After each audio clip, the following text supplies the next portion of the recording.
Alors j'aimerais introduire mon message ce midi avec une thématique que j'ai simplement intitulée les coulisses du psaume 27. Les coulisses du psaume 27. Comme vous savez, le psaume 27, au verset 4, c'est le verset qui nous concerne dans ce Bunda 21. David désire une chose ardemment. Et c'est quoi la chose?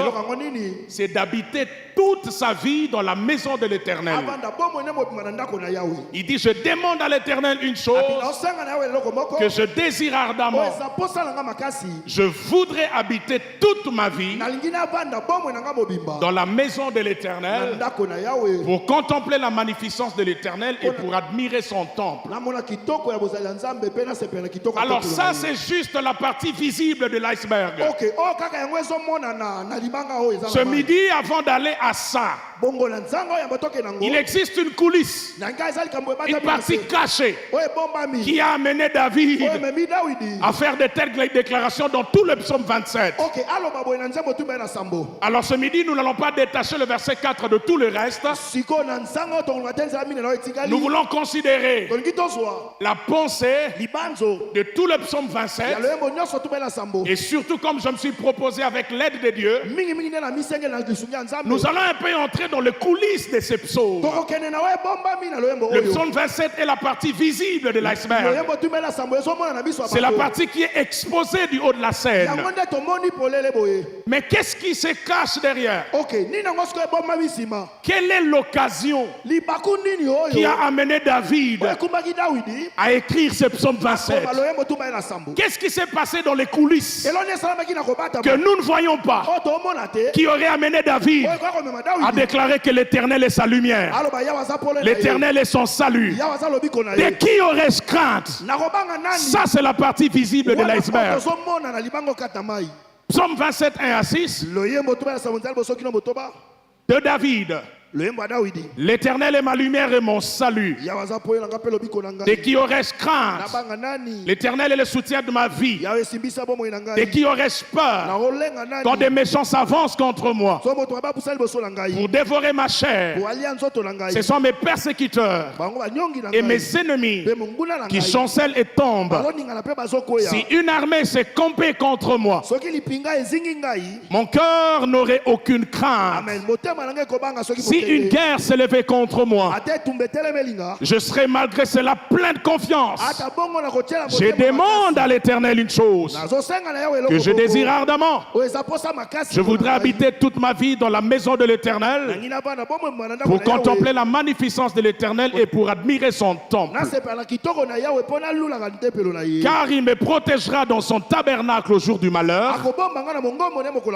Il me cachera sous l'abri de sa tente. Il m'élèvera sur un rocher. Et déjà ma tête s'élève sur mes ennemis qui m'entourent. J'offrirai des sacrifices dans sa tente. Au son de la trompette, je chanterai, je célébrerai l'Éternel. 2 Samuel 21, 15 à 17. Les Philistins firent encore la guerre à Israël. David descendit avec ses serviteurs et ils combattirent les Philistins. Soulignez la phrase qui suit. David était fatigué. Et Jishbi Benob, l'un des enfants de Rapha, il a pensé de tuer David. Il avait une lance de poids de 300 cycles d'airain. Et il était ceint d'une épée neuve. Abishai, fils de Tseruja, vint au secours de David. Il frappa les Philistins et les tua. Alors les gens de David jurèrent en lui disant: tu ne sortiras plus avec nous pour combattre et tu n'éteindras pas la lampe d'Israël. Tu n'éteindras pas la lampe d'Israël. Est-ce qu'on peut aller? Good. Le psaume 27 peut être divisé en deux parties. La première partie va du verset 1 jusqu'au verset 6. Et la deuxième partie commence à partir du verset 7 jusqu'au verset 14. Dans le cadre de notre Bunda, c'est la première partie qui nous intéresse. Psaume 1, psaume 27, verset 4. Mais le verset 4 se trouve dans la première partie du psaume 27. 1 à 6. Dans cette première partie du psaume, tout lecteur va remarquer que David exprime une confiance en l'Éternel. Tous les commentateurs de la Bible sont d'accord pour dire que ce psaume est divisé en deux parties. La première, c'est la partie confiance, et la deuxième, qui commence à partir du verset 7, David fait une supplication parce que le décor change. Il connaît un temps d'épreuve, un temps de difficulté, et il va prier à l'Éternel parce que sa foi est mise à l'épreuve. Mais comme je l'ai dit, ce n'est pas la deuxième partie qui nous intéresse, c'est la première partie. La confiance en l'Éternel que David exprime se manifeste par plusieurs vérités. Il déclare que l'Éternel est sa lumière, l'Éternel est son salut. Au verset 4, cette confiance atteint le summum. Contre toute attente, David dit qu'il désire une seule chose. J'aurais voulu qu'il dise la mort de ses ennemis, parce qu'il est entouré d'ennemis. Il dit: je ne désire pas la mort de mes ennemis, je désire une seule chose, la présence de Dieu. Croyez-moi frère, là où Dieu est présent, même si les ennemis viennent, ils seront spectateurs. Ils verront mais ils ne toucheront pas ce que Dieu a déclaré sur ta vie. C'est pourquoi David dans le psaume 23 peut dire: tu dresses une table devant moi, mais en face de qui? Pas en face de ceux qui m'aiment, pas en face de ceux qui m'acclament, mais la table est dressée en face de mes adversaires.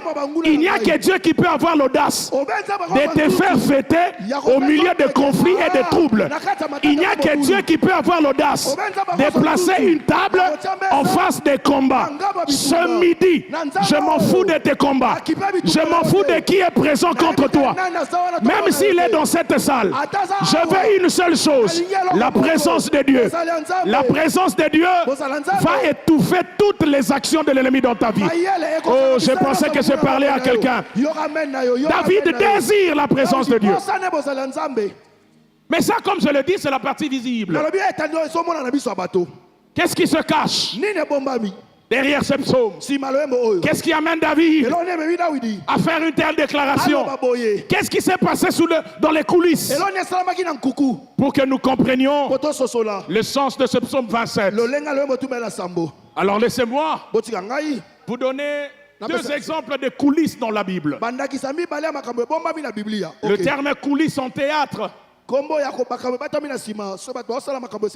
représente la partie de la scène qui est cachée au public. Mais les coulisses permettent aux acteurs de s'échanger et de mieux préparer les scénettes suivantes. En réalité, personne ne voit ce qui se passe dans les coulisses. Mais ce qui se passe dans les coulisses réconforte la scène. Ce qui se passe dans les coulisses donne aux acteurs des arguments quand ils sont du haut de la scène. Si le psaume 27 est la partie visible de la scène, alors quelle est la coulisse? Qu'est-ce qui a amené David à faire de telles déclarations? Mais avant d'arriver à la coulisse du psaume 27, Pasteur Daniel, il faut qu'on explique comment fonctionnent les coulisses dans la Bible. Je vais commencer par la première coulisse. Beaucoup de gens n'ont jamais vu ça. C'est les coulisses de la nativité de Jésus. Très souvent, lorsque nous parlons de la nativité, nous voyons la naissance, nous voyons l'ange, nous voyons Marie, nous voyons Joseph. Mais un jour, le Seigneur m'a fait comprendre qu'il y a une coulisse, un détail inaperçu, sans lequel il n'y aurait pas de nativité. Michée 5:1 déclare: et toi, Bethléem, Ephrata, petite entre les milliers de Judas, de toi sortira pour moi celui qui dominera. Michée dit Bethléem. De toi sortira celui qui dominera. Le Messie doit sortir de Bethléem. Maintenant, allons dans Luc 1. Là, maintenant, on est dans la scène. Au 6e mois, l'ange Gabriel fut envoyé par Dieu dans une ville de Galilée appelée Nazareth auprès d'une vierge fiancée à un homme de la maison de David. S'il vous plaît, suivez-moi. La prophétie de Michée annonce que le Messie doit naître à Bethléem. Bethléem se trouve dans la partie sud, en Judée. Parce que dans la cartographie d'Israël, le sud c'est la Judée, le centre c'est la Samarie et le nord c'est Galilée. Comme Michée prophétise sur la naissance de Jésus, il dit Bethléem, tu n'es pas la moindre, car de toi sortira le roi.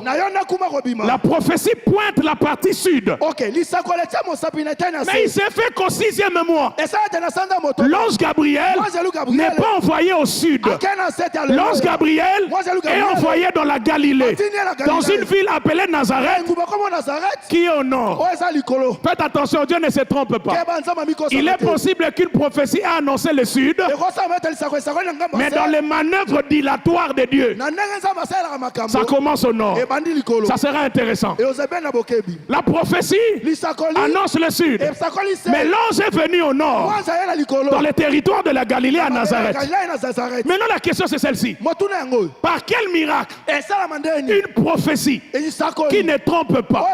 Parce que la prophétie c'est la parole de Dieu. Dieu n'est pas un homme pour mentir, il n'est pas un fils d'homme pour se repentir. C'est que Dieu dit, qu'il pleuve, qu'il neige, ça s'accomplira exactement comme Dieu l'a décidé. Mais comment la prophétie s'accomplira au sud alors que l'ange est envoyé au nord? Parce que Joseph et Marie vivent au nord et Marie est enceinte. Pendant tout ce temps, 9 mois, il est au nord. C'est alors que la coulisse entre. Luc 2. En ce temps-là, parut un édit de César Auguste ordonnant un recensement de toute la terre. Ce premier recensement eut lieu pendant que Quirinus était gouverneur de Syrie. Et la Bible dit, tous allaient se faire inscrire chacun dans sa ville. Joseph aussi monta de la Galilée, de la ville de Nazareth, pour se rendre en Judée. Pendant qu'ils étaient là, le temps où Marie devait accoucher arriva. La prophétie a annoncé que Jésus naîtrait au sud. La réalité montre que Joseph et Marie sont en Galilée, c'est-à-dire au nord. Et l'ange est venu annoncer que Jésus naîtra, mais l'ange a dit, l'ange est venu au nord. Pour que la prophétie s'accomplisse. Dieu est allé toucher un empereur païen qui ne connaît pas la prophétie. Je ne sais pas ce qui a pris César. Il prend un édit, il ordonne pour sa propre taxe, qui est recensement dans toute la ville. Cet édit a fait en sorte que tout le monde doit rentrer dans sa ville natale. Joseph prend Marie, qui est déjà enceinte. Nous approchons le 9e mois. À cause d'un édit de César, Joseph quitte le nord et il se retrouve au sud. Et pendant qu'il est là, Jésus arrive. Dites-moi tout. Dites-moi tout. Mais n'oubliez pas, si César est dans la taxe, Dieu est dans les textes. César a ordonné une taxe pour remplir son ventre. Mais Dieu s'est servi de la taxe pour que le texte prophétique s'accomplisse. J'aimerais dire à quelqu'un, la taxe t'oblige à faire des choses. Mais derrière la taxe, Dieu va se cacher pour accomplir un texte prophétique. C'est ça qu'on appelle coulisses. C'est la manière dont Dieu peut se cacher derrière les événements. La cruauté de ton boss au travail, le mauvais traitement qu'on te fait subir en famille. Dieu se cache derrière. Personne ne le voit. Et il voit la taxe, le côté rigoureux. Mais derrière ça, il y a un texte prophétique qui doit s'accomplir. Je lève ma main ce midi. Je ne sais pas ce qui se passe, mais dans les coulisses que je vois, une parole prophétique est sur le point de s'accomplir dans la vie de quelqu'un. Le problème, une prophétie de 700 ans concernant un couple qui vit à Nazareth, dans la partie nord, doit s'accomplir géographiquement. Dans la partie sud, Dieu a fait intervenir César. Sur le plan historique, c'est juste un déplacement qui est motivé par un édit royal. Mais dans les coulisses prophétiques, c'était un déplacement vers l'accomplissement d'une parole prophétique. Ce qui veut dire, la nativité est d'abord l'accomplissement d'un plan prophétique que Dieu avait décidé. Derrière l'affaire des textes, des taxes, Dieu voyait la venue du Messie. Faites attention. Il y a des choses qui se passent dans votre vie que vous ne comprenez pas. Dieu peut trouver un prétexte autour de ce qui se passe dans votre vie pour qu'un texte prophétique soit accompli. Alors ce matin, ce midi, bénissez Dieu pour ce qui arrive, pour des choses que vous ne comprenez pas, pour des choses que vous ne maîtrisez pas. Il y a un Dieu au ciel qui est le maître des temps et des circonstances.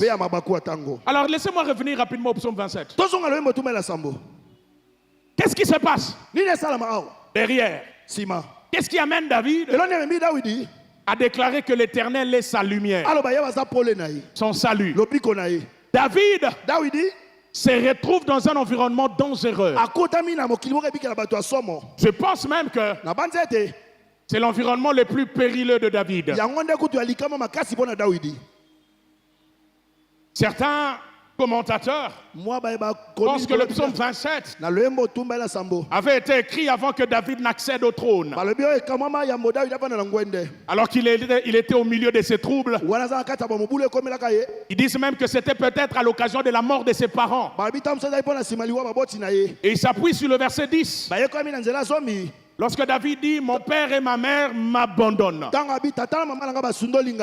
D'autres pensent que ce vrai David était acculé, il était en danger, mais il n'y avait pas une circonstance particulière. Tous reconnaissent une adversité, tous reconnaissent un temps difficile. Et j'ai beaucoup aimé ce troisième argument. Pour la plupart, et même la plupart des Juifs, et certains commentateurs, David a écrit ces psaumes quand il était vieux et fatigué. Et c'était à l'occasion de la merveilleuse délivrance que l'Éternel lui a accordée face à l'épée d'un certain géant du nom de Jishbi Benob. Dis un peu à ton voisin, Jishbi Benob. C'est dans la Bible. Et alors, à cette occasion, David était fatigué. Il était vieux, dépourvu de tout moyen. Il y a un certain Rapha qui avait 4 enfants, des géants, comme Goliath à l'époque. Jishbi Benob est l'un d'eux. Voyant que David est fatigué, il est vieux. Nous sommes dans 2 Samuel 21. Jishbi Benob, ça ne vient pas de moi. moi. La Bible dit, pasteur Daniel, Jishbi Benob eut la pensée de tuer David. Il a un avantage. David, ce n'est plus le jeune homme fort. Quand David a affronté le premier géant de sa vie, je parle ici de Goliath. David était fort. C'était un jeune homme. Mais ici, David est vieux. Il est fatigué. Le poids de l'âge a eu raison sur lui. Et Jishbi Benob a un avantage à la fois physique, à la fois psychologique, même en termes d'armement. La Bible dit que ce Jishbi Benob, l'un des enfants de Rapha, il avait une lance du poids de 300 cycles d'airain. Il était ceint d'une épée neuve et il eut la pensée de tuer David. Je ne sais pas ce qui s'est passé. À quel moment David s'est retrouvé seul face à Jishbi Benob? Dans cette attaque, dans ce combat, c'est sûr que David voyait la mort. C'était terminé. Mais la Bible dit, Dieu a suscité un certain Abishai. Abishai est venu en aide au secours de David. Et Abishai s'est chargé de Jishbi Benob. David n'a jamais combattu ce Jishbi Benob. L'Éternel a suscité un salut dans la personne d'Abishai. Et c'est Abishai qui est venu au secours de David pour le sortir de ce problème. En voyant cela, ces hommes me disent, David, plus jamais tu ne sortira. Combattre. À partir de maintenant, c'est fini. Tu ne sortiras plus parce que tu risques d'éteindre la lampe d'Israël. C'est alors que le psaume 27 commence. David dit, comment vous dites que moi, je suis la lampe d'Israël? Même si je meurs, le Dieu de l'alliance d'Israël ne mourra pas. Ce n'est pas moi qui suis la lumière d'Israël. Ce n'est pas moi qui suis la lampe d'Israël. La première déclaration du psaume 27, avant d'arriver au désir ardent, David place un postulat. L'Éternel est ma lumière. L'Éternel est ma lumière. Même si je me retrouve seul face aux géants, même s'il n'y a pas Abishai, les dieux que je sers, les dieux que j'aime, il suscitera toujours une aide disponible pour moi. Parce que je vis en lui et il vit en moi. Amen. Ça, c'est le contexte. Jishbi Benob est tué par Abishai. L'aide que Dieu a suscitée à David. Et David comprend alors qu'il est en sécurité entre les mains du Seigneur. Et sa confiance déborde dans la première partie du psaume 27. Quand il déclare que l'Éternel est sa lumière. Quand il déclare que l'Éternel est son salut. Il dit de qui aurais-je crainte? De qui aurais-je peur? Que ce soit Goliath, que ce soit Jishbi Benob. Je n'ai peur de personne parce que ma vie est entre les mains du Seigneur. Laissez-moi avant d'aller plus loin vous dire. Il m'a dit, va dire à mon église, tu ne mourras pas. Amen. Tu es peut-être fatigué comme David, fatigué par rapport à ce qui se passe.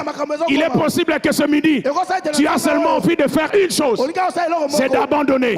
Il m'a envoyé pour renouveler ta confiance en Dieu. L'Éternel est un abri sûr. Ceux qui espèrent en lui, la Bible dit qu'ils ne seront jamais dans la confusion. L'Éternel n'est pas un secours. L'Éternel est le secours qui ne manque pas au temps de la détresse. J'annonce à quelqu'un, je ne sais par quoi tu passes, mais il y a une aide disponible pour toi. Il y a un secours disponible pour toi. Comme Abishai a secouru l'homme David. J'aime Marc 2. On parle d'un paralytique. que 4 amis ont aidé pour l'amener vers Jésus. Ce paralytique ne pouvait pas marcher. Mais 4 amis se sont décidés de le prendre pour l'amener à Jésus. Les 4 amis l'ont pris pour l'amener vers son secours disponible. Mais vous savez qu'il y a un autre paralytique. Lui, il n'a pas d'amis. Lui, il n'a même plus de femme. Il n'a plus personne. Tout le monde l'a laissé tomber. Personne ne peut le prendre pour les jeter dans la piscine. Jésus le localise. Et Jésus se déplace vers lui. Et il lui pose la question, que veux-tu que je te fasse? Si tu as quelqu'un qui peut t'amener vers un secours, ce n'est pas un problème. Mais ce midi, je suis venu parler aux paralytiques de Bethesda qui n'ont plus personne. Jésus me dit, il va se déplacer comme il a déplacé Abishai afin de venir vers vous. J'entends dans mes oreilles, il y a quelqu'un qui est ici. Ce bunda ne va pas terminer. À la porte de ta maison, tu entendras quelqu'un frapper. Quand tu ouvriras ton téléphone, il y a un message qui va entrer et tu sauras que l'Éternel que tu désires tellement a décidé de te soutenir. Dieu se souvint de Rachel, Genèse 30, et il l'exauça, et il l'a rendu fécond. Ça m'a étonné. Rachel n'enfante pas parce qu'elle est femme. Rachel enfante parce que Dieu se souvient d'elle, et Dieu la rend féconde. Il y a certains exaucements qui ont déjà échappé au naturel. Ça va demander que Dieu lui-même intervienne pour t'accorder ses secours. Avant de toucher le désir de David, je suis impressionné alors que la Bible décrit les armes de Jishbi Benob. Une lance de poids de 300 cycles de rein. On dit qu'il était ceint d'une épée neuve. Abishai, le secours que Dieu a suscité pour David. Pasteur Daniel, la Bible ne donne pas des détails sur l'arme qu'il a utilisée. On dit seulement qu'Abishai frappa les Philistins et les tua. On décrit l'arme de l'ennemi. On dit même que c'était une arme neuve. 300 cycles d'argent. Mais quand le secours vient, on ne dit pas quelle était l'arme d'Abishai. Mais pourquoi vous voulez connaître tous les détails? Une seule chose a suffi. On dit Abishai frappa les Philistins. C'est fini. Avec quelle arme? On ne détaille pas. C'est ça qui va se passer pendant ce bunda. Notre seule arme, c'est la présence de Dieu. Notre seule arme, c'est Dieu avec nous. Paul dit, si Dieu est pour nous, qui sera contre nous? Dans les qui choisissez qui vous voulez. Dans les qui il y a Satan lui-même. Dans les qui il y a les démons. Dans les qui il y a les membres de la famille. Peu importe qui ils sont, ils ne pourront rien contre vous. Parce que Dieu est avec vous. Alors notez, lorsque David arrive au verset 4, après avoir exprimé sa confiance, malgré cette attaque périlleuse, Dieu le soutient. Dieu lui envoie une aide. Au verset 4, David déclare, je ne désire qu'une chose, c'est demeurer dans la maison de Dieu. Je vais faire comprendre 3 choses. Aujourd'hui, je vais toucher la première. Et dans le jour qui vient, on va compléter. Et suivez-moi attentivement. Je désire une chose. J'ai déjà vu son secours. J'ai déjà vu son soutien. Alors je ne désire qu'une seule chose. Pas la mort de mes ennemis. Mais la chose que je désire ardemment. Je voudrais habiter toute ma vie dans la maison de l'Éternel. Homme frère, la vie est faite de distinctions. Et certaines distinctions sont naturelles, d'autres sont optionnelles. Tous les jours de votre vie, même pendant que vous veniez ici, vous avez distingué une chose d'une autre. Tous les jours de notre vie, nous faisons cet exercice. Nous distinguons les choses les unes des autres. La distinction est à la base de notre vie. Si X a choisi tel travail ou telle étude, c'est fondamentalement en fonction d'une distinction. Et le livre de Genèse est l'un des livres que j'aime parce que dès le début, ce livre place de nombreuses distinctions. Et dans ces nombreuses distinctions, le livre de Genèse place ce que j'appelle la plus importante des distinctions. Et ça, c'est la première chose que David veut nous faire comprendre. Quand il dit « Je désire une chose ardemment », ce n'est pas un désir ordinaire. Il parle d'un désir ardent. La première chose que je vous prie de comprendre, c'est que David nous enseigne la plus importante des distinctions qu'il faut faire. Et c'est quoi cette distinction que je considère comme la plus importante? Comme je le dis, déjà dans le livre de Genèse, au verset 1, la Bible dit: au commencement, Dieu créa les cieux et la terre. La terre était informe et vide. Il y avait des ténèbres à la surface de la l'abîme.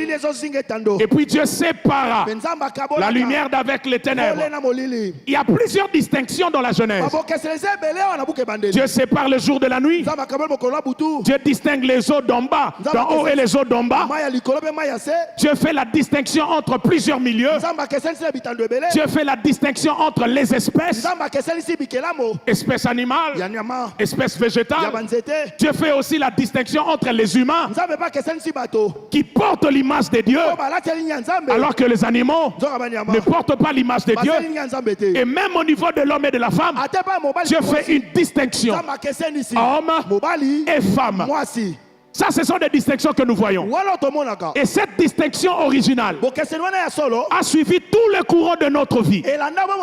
Tous les jours, nous désirons des choses en fonction de ce que ça peut nous apporter, en fonction des distinctions que nous établissons entre ces choses. Ce qui fait que les désirs ne sont pas les mêmes en fonction de la distinction de base que chacun a établie. Suivez-moi sérieusement. Mais la plus importante de toutes les distinctions, ça c'est la distinction de base que tout enfant de Dieu doit comprendre. C'est ce que j'appelle la plus fondamentale. Ça nous est présenté dans Genèse 1:1. Au commencement, Dieu créa les cieux et la terre. Je ne sais pas si vous avez vu cette distinction. C'est plus important que la distinction jour et nuit, homme et femme, espèce. C'est la distinction fondamentale. Papa Ken, avec tout le respect que je vous dois, mon papa, j'ai fini par comprendre que si la Bible a commencé de cette manière, c'est pas en vain. La Bible aurait pu commencer de n'importe quelle manière. La Bible aurait pu commencer par toutes les autres informations. Mais Genèse 1:1, c'est la base de toute la foi. Si vous ratez Genèse 1:1, ne demandez même pas de Matthieu 7:7. Si vous ratez Genèse 1:1, tout ce qui va suivre ne réussira pas. Parce que la base est là. Et Dieu a donné l'information. Au commencement, Dieu. Qu'est-ce que Dieu a fait? Il créa. Ce n'est pas que Dieu a été créé. Dieu a créé. La distinction originale, c'est que nous avons d'un côté un créateur qui était seul, mais par amour, il a décidé d'amener toutes choses à l'existence. Il y a d'un côté le créateur et de l'autre côté la création. L'erreur que nous commettons, c'est que nous voulons prendre Dieu et les placer dans la création. Nous désirons les choses de la même manière que nous désirons Dieu. Nous désirons le mariage, nous désirons le travail, et nous pensons que Dieu est aussi un désir comme le travail, alors que tout ce qui est dans la création est en dehors de de Dieu. Le désir que vous avez de Dieu, c'est un désir unique. Parce que Dieu est le facteur englobant de tout ce qui a été créé. Écoutez-moi, Dieu n'est pas dans une même bulle que toutes les autres choses de votre vie. Dieu n'est pas le premier de la classe de Dieu. Dieu est tellement unique qu'il est Dieu. Dieu n'est pas puissant parce que dans la liste de puissants, lui vient en tête. Non, Dieu n'est pas unique parce que dans la liste des gens omniscients, lui vient en tête. Dans la classe de Dieu, il n'y a que Dieu. Si Dieu avait une école, il serait lui-même le professeur, lui-même l'enseignant, lui-même l'élève. Ça veut dire, dans les distinctions que vous faites dans la vie, sortez Dieu de ça. Dieu est en dehors de la création. Ça signifie que... Donnez-moi l'image de l'ensemble Z. Ensemble Z. Il n'y a que Dieu qui n'est pas créé. Voilà, regardez. Ok. Voilà. Il y a l'ensemble N. Disanga N ezali. Ah, ça va classe. Première CO. En mathématiques, il y a 5 grands ensembles de base qui permettent de manipuler les nombres. Tous les nombres qui existent sont là-bas. L'ensemble N, c'est l'ensemble de base. C'est l'ensemble des entiers naturels. Il y a des chiffres comme 0, 1, 2. C'est ce qu'on appelle l'ancien entier naturel. L'ensemble Z, c'est l'ensemble des nombres relatifs. Un entier relatif, c'est un entier naturel qui est muni d'un signe, positif ou négatif. C'est dans cet ensemble qu'on trouve des chiffres comme -1, -5, -4. L'ensemble D, c'est l'ensemble des nombres décimaux relatifs. C'est là qu'on trouve les virgules. -5, 0,3, 1,5. Et puis quatrièmement, il y a l'ensemble Q. L'ensemble des nombres rationnels. Où on a un nombre décimal relatif. Comme 5 sur 4, 4 sur 5. Mais l'ensemble R, c'est l'ensemble des nombres réels. Donc, tout ce que vous avez dans N est dans R. Tout ce qu'il y a dans Z est dans R. Donc je peux ignorer N, je peux ignorer Z, je peux ignorer Q, mais je ne peux pas ignorer R. Parce que R est la somme de tout. Alors voici la bonne nouvelle. Mariage, c'est l'ensemble N. Voyage, c'est l'ensemble Z. Prospérité, ministère, c'est l'ensemble D. Je ne sais pas. Mariage, enfant, c'est l'ensemble. Mettez-moi tout ici. Dieu est là-bas. Il est en dehors, mais il contient. Il est en dehors, mais il contient. Il voit ton mariage. Il est en dehors, mais il contient. Ça veut dire ceci. N ne peut pas exister sans R. La création ne peut pas exister sans le créateur. Le créateur est en dehors, mais il maintient et soutient toutes choses. Alors, au lieu de chercher la création, au lieu de désirer la création, David désire la plus importante. Il va chez l'ensemble R. Celui qui a R, a Q, a D, a Z, a N. Tout ce que vous voulez. 10 millions de dollars, c'est ici. Mariage, c'est là-bas. Qu'est-ce que vous voulez? Donnez-moi ce nom. Tout ce que vous voulez, c'est là-bas. Mais Dieu est en dehors. Bon, je sens que je vais prêcher maintenant. Pasteur Daniel. Oui, pasteur. Dieu est représenté par le chiffre 1. C'est pourquoi le schéma dit l'Éternel notre Dieu est le seul. Ce que j'aime avec le chiffre 1. Le chiffre 1, c'est le seul chiffre qui est dans tous les chiffres. Sans lui, il n'y a pas les autres chiffres. 1 est dans 2 fois. 1 est dans 3 fois. 1 est dans 4 fois. 1 est dans 9 fois. 1 est dans 10 fois. Donc si je n'ai pas 10, si je n'ai pas 9, si je n'ai pas 8, si seulement j'ai 1 peut appeler un autre 1 peut appeler 9. C'est pourquoi dans la vie, je n'ai pas besoin de 10 millions de choses. J'ai besoin de 1. Et c'est Dieu. Si j'ai Dieu, Dieu va appeler.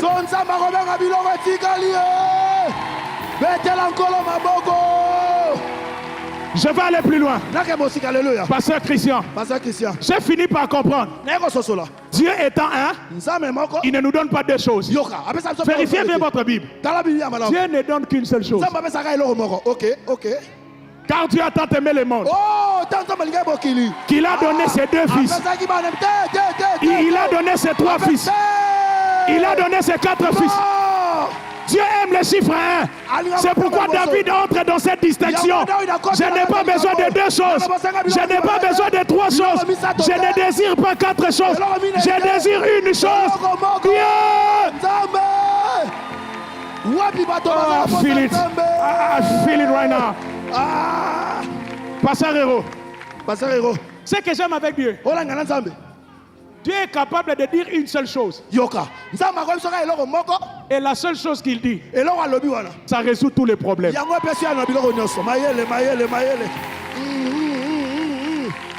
Est-ce que je peux avancer? Avance. Quand Dieu se présente devant la tombe de Lazare, oh my God, Jésus a prononcé une seule parole. Lazare, c'est là. C'est lui qui sort. On l'appelle les morts. Il n'a plus de poumons. Il ne voit plus. Les organes internes foutus. Mais dans Lazare sort, il y a la médecine interne qui fait que les poumons qui étaient foutus, Dieu ne dit pas poumons revenez. Dieu dit Lazare sort. Dans Lazare sort, il y a la chirurgie qui répare tout ce qui était parti. Dans Lazare sort, il y a même l'échographie qui constate que les organes sont revenus. Maintenant je vais vous étonner. Quand Lazare sort, il a fait combien de jours? Combien? Souvenez-vous que Marthe a dit, il sent déjà. Ça fait 4 jours. Normalement, quand Lazare est sorti, mais dans Lazare sort, il y a même un parfum cosmétique qui fait que la puanteur part. Dieu ne dit pas que l'odeur s'arrête. Dieu dit une parole. Et la parole que Dieu prononce, c'est comme l'ensemble des airs. Ça commence à dispatcher. Là, il y a des signes. Allez-y. C'est pourquoi un centenier a compris ces principes. Il dit à Jésus, papa, j'ai pas besoin que tu viennes chez moi. J'ai pas besoin que tu viennes. Dis seulement un mot. Et mon serviteur, ce que vous n'avez pas vu, l'original dit, prononce une simple parole. Donc dans ce que tu vas dire, il y a tout ce qu'il faut.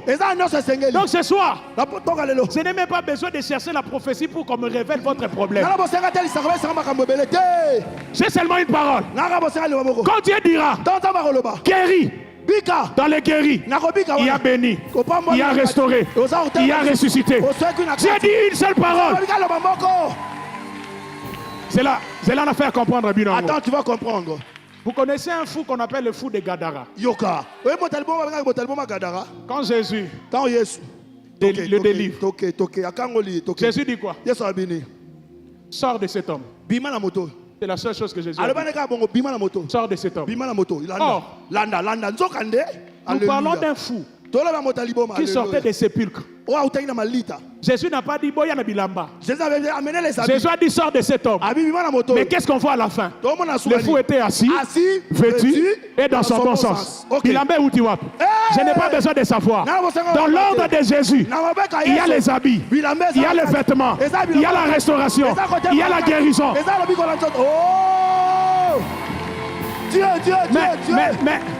Mais je vais aller plus loin. Est-ce que vous savez que dans l'ordre que Jésus donne, il y a même la réintégration sociale de ce fou. Papa, quand il revient chez lui à la maison et dans la société, il est en retard par rapport à tous ses amis. Parce qu'il a classe, parce qu'il a diplôme, ils se sont mariés.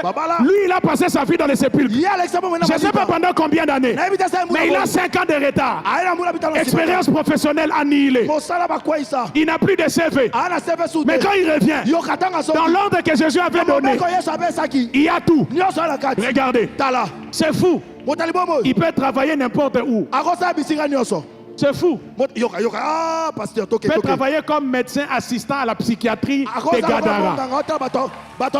Son médecin titulaire a un diplôme de psychiatrie. Lui n'a pas de diplôme parce qu'il a passé sa vie dans les cimetières. Mais il peut aider parce qu'il a été un ex-fou.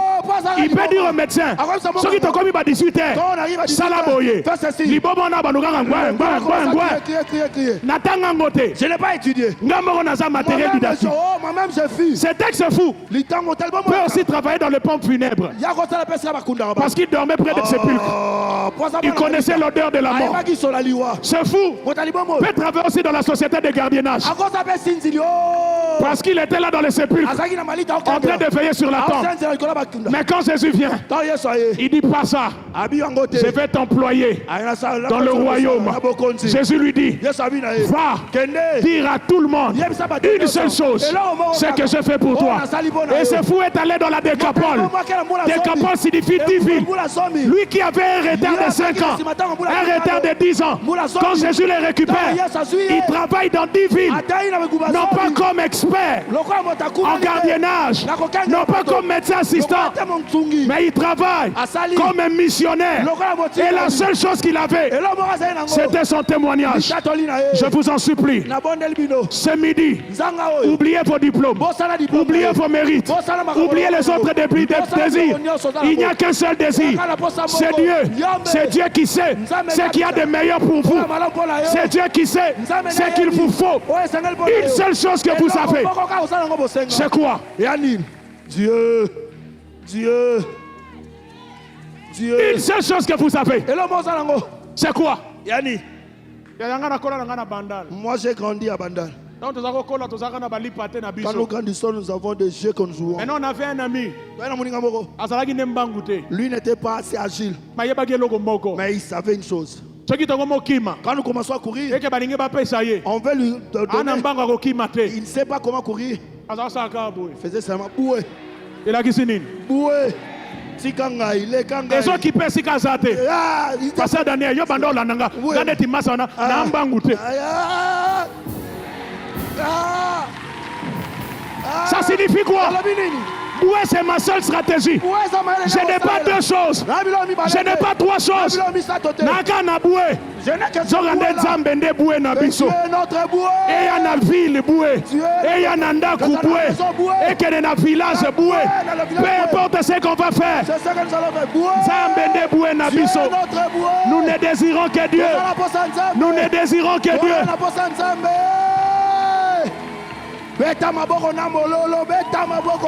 L'arrêt passé, on va continuer demain. Est-ce que tu peux te tenir debout? Je ne sais pas comment tu vas prier, mais commence à désirer Dieu ce matin. Désire Dieu ce midi. Il est l'ensemble R. Il contient tout ce dont tu as besoin. Il contient tout ce dont tu as besoin. Il contient tout ce dont tu as besoin. Une seule chose, c'est la présence de Dieu. David ne dit pas deux choses, pas trois choses, pas quatre choses, mais une seule, de laquelle dépendent toutes les autres. C'est ça le coulisses du psaume 27. Est-ce qu'on peut prier? Marazi Karabos. Oh! Ya, monte ici. Mata. Monte ici. Mata. Désire Dieu. Rekamazi Kamandaros. Ye Mandarababos. Yeah, mama. Je désire une chose. Yeah. Si j'ai Dieu, j'ai la sécurité. Si j'ai Dieu, j'ai la provision. Si j'ai Dieu, j'ai les miracles. Si j'ai Dieu, j'aurai la grâce. Si j'ai Dieu, j'aurai la guérison. Je n'ai pas besoin de beaucoup de choses. Je n'ai pas besoin de 3 choses. Une seule, la présence de Dieu. Est-ce que tu peux désirer Dieu ce midi? Marabos. Est-ce que tu peux désirer Dieu ce midi?